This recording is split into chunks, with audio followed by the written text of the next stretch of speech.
राधे राधे। हरे कृष्णा। कैसे हो आप सभी लोग? आशा करती हूँ आप सभी परम मंगल में होगे, स्वस्थ होगे, अच्छे होगे। सर्वप्रथम आप सभी को जन्माष्टमी की अनंत और अनंत शुभकामनाएं। जन्माष्टमी हमारे मुख्य द्वार पर बस दस्तक दे ही चुकी है। जन्माष्टमी आने में कुछ ही, मैं ये कह सकती हूँ, क्षण ही बचे हैं, क्योंकि दिन तो ऐसे जा रहे हैं पता ही नहीं चल रहा है। ऐसा लग रहा है कि मानो मन में एक विशेष उत्साह महसूस हो रहा है। और आप में से कितने सारे लोग हैं जो जन्माष्टमी को लेके बहुत ज्यादा एक्साइटेड है, मुझे कमेंट्स करके जरूर बताइए। आज की वीडियो आधारित है कि अगर आप चांद को जल नहीं देते हो, जिसको अर्घ बोला जाता है, मैं जल आपको एकदम शुद्ध भाषा में समझा रही हूँ। किसी किसी को ना अर्घ समझ में नहीं आता, दीदी ये अर्घ क्या होता है। जन्माष्टमी का व्रत आपका आधा अधूरा माना जाएगा अगर आप चांद को अर्घ नहीं देते हो। जी हाँ, पूरे दिन आप जन्माष्टमी का व्रत रखते हो। जन्माष्टमी का व्रत जो होता है वो 3 टाइप से रखा जाता है, मतलब 3 प्रकार से रखा जाता है। पहला जो होता है वो संपूर्ण निर्जला व्रत रखा जाता है, अर्थात जिसमें आप एक पूरे दिन का व्रत रखते हो, अर्थात सूर्य उदय के बाद आप लोगों को कुछ नहीं खाना होता है और अगले दिन नेक्स्ट डे ही सूर्योदय के बाद कुछ ना कुछ खाया जाता है। दूसरी टाइप का जो व्रत होता है वो ये होता है कि रात को 12 बजे के बाद आप लोग चांद को अर्घ देके थोड़ा बहुत प्रसाद या फलाहार जो आपने भोग में लगाया हो वो खा सकते हैं। विशेषकर वृंदावन में ऐसा व्रत रखा जाता है कि रात को 12 बजे के बाद व्रत में 12 बजे के बाद थोड़ा सा बहुत फलाहार खा लेते हैं।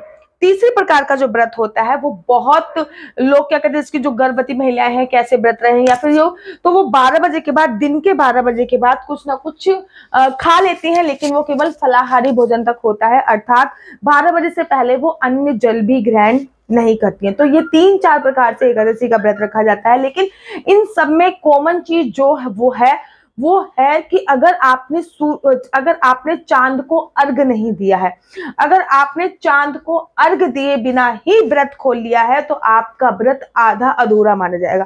पहले मैं आपको बता दूं कि ये वीडियो बनाने की मुझे आवश्यकता क्यों पड़ी। पिछले साल, लास्ट साल जब मैं वीडियो बनाई थी, तो किसी का मेरे पास फोन आया कि हमारे यहाँ पे चांद मतलब तारे दिख जाते हैं, उसके बाद हम लोग व्रत खोल लेते हैं। भैया, तारे दिखने का कोई सेंस ही नहीं है। चंद्रमा जो है इस दिन 12 बजे निकलता है। 12 बजे चंद्रमा निकल रहा है तो इसका कुछ ना कुछ तो रीजन होगा। चांद बेसिकली कब निकलता है? 8 बजे, 8:30 बजे, मोस्ट ऑफ 8:30 बजे तक निकल जाता है। लेकिन उस दिन जो चंद्रमा निकलते हैं वो रात को 12 बजे, 12:10 पे, 12:15 पे, 12:20 पे ऐसे निकल रहे हैं। तो उसका कोई ना कोई तो रीजन होएगा है ना। उसका रीजन ही यही है कि चांद को अर्घ देने के बाद ही हम लोग चांद की पूजा अर्चना वंदना उस दिन करना बहुत ज्यादा जरूरी होता है। जो लोग तारे देख के व्रत खोल लेते हैं ना, उनका व्रत संपूर्ण नहीं माना जाता। और मैं हमेशा कहती हूँ कि भाई, आधा अधूरा व्रत होने से अच्छा है कि आप व्रत करो ही नहीं। ये चोचले तो नहीं होंगे ना कि चांद देख लिए है। और किसी ने एक मेरे को ये मैसेज और लिखा था कि हम लोग व्रत ऐसे करते हैं कि जब हमें भूख लगती है तब तक व्रत है, और जब भूख नहीं लगती केवल तब तक ही व्रत रखते हैं। अपनी मर्जी का व्रत है हमारा, मर्जी का व्रत है।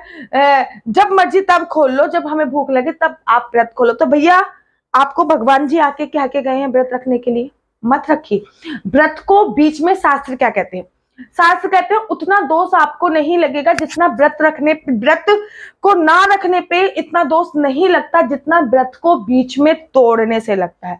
व्रत रख रहे हो तो संपूर्ण तरीके से रखना चाहिए। ये नहीं कि चांद नहीं दिखा और तारे दिख गए और आपने तारे देख के व्रत खोल लिया, ऐसा नहीं होता है। ठीक है, चलो अब मैं आपको बताती हूँ कि चांद को जब आपको अर्घ देने जाना है, अर्थात जल देने जाना है, तो उसमें क्या क्या चीजें मिलानी है, कैसा लोटा तैयार करना है, क्या क्या करना है, ये सारी बातें मैं आपको बताने जा रही हूँ। सबसे पहले, जैसे ही रात को 12 बजे, सबसे पहले किशन जी के जन्म से पहले ही आपको चांद को अर्घ देना है। किशन जी को आके बाद में उठाना है, वो जो गर्भगृह में है उनको पंचामृत से बाद में स्नान कराना है। सबसे पहले आपको चांद को अर्घ देना होता है। जाइए एक लोटे में पानी दीजिए। हमारे यहाँ पे बोला जाता है चांद बूढ़ा हो जाए उससे पहले चांद की पूजा अर्चना वंदना कर लो, अर्थात जब चांद की लालिमा ही होती है तभी चांद की पूजा अर्चना वंदना करना बहुत ज्यादा सर्वोत्तम होता है। तो एक लोटा तैयार कीजिए। आप उस लोटे में, एक तो लोटा ले लीजिए, उस लोटे में आप थोड़े से चावल जरूर डालिए। चावल का एक भी दाना टूटा हुआ नहीं होना चाहिए, इस बात का ध्यान देना है। चावल के बाद आप उसमें थोड़ा सा दूध डालिए, थोड़ी सी आप उसमें चीनी डालिए, और उसके बाद उसमें आप गंगा जल या फिर सिंपल सा जल डाल लीजिए। लोटे के बाहर स्वास्तिक इत्यादि बना लीजिए, लोटे में मोली इत्यादि बांध लीजिए। उसके बाद जब चांद निकले तो आपको एक थाली लेके जानी है, उस थाली में थोड़े से पुष्प रखने हैं, थोड़ी सी रोली, चंदन इत्यादि रखना है और आपको एक लोटा रखना है, वही लोटा जो आपने तैयार किया। सबसे पहले आपको रोली चढ़ानी है, थोड़े से पुष्प आपको चढ़ाने, चांद को देख के ऐसे ही फेंक दीजिए, वो यहीं से हमारी वाइब्रेशंस कैच कर लेते हैं। उसके बाद आपको चांद को अर्घ देना है, अर्थात चांद को जल समर्पित करना है और वहीं पे खड़े होकर, यहाँ पे आपने जल समर्पित किया है, वहीं पे खड़े होकर चांद की कम से कम आपको 4 परिक्रमा आपको जरूर और जरूर करनी है।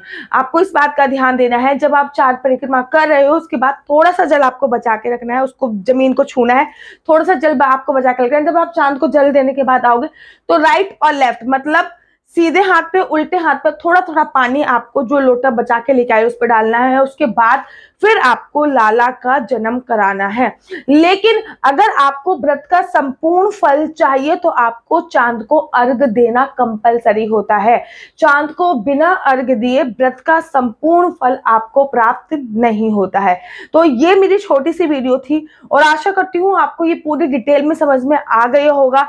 अब आप इस कुछ बातों का आपको ध्यान रखना है इसमें भी, कि आपको तांबे का लोटे का उपयोग आप कर सकते हो, पीतल का लोटे का उपयोग कर सकते हो, मिट्टी के लोटे का उपयोग कर सकते हो, स्टील के लोटे का भी उपयोग कर सकते हो। साथ ही के साथ आप कच्चे दूध का उपयोग करें तो बहुत ज्यादा सर्वोत्तम माना जाता है।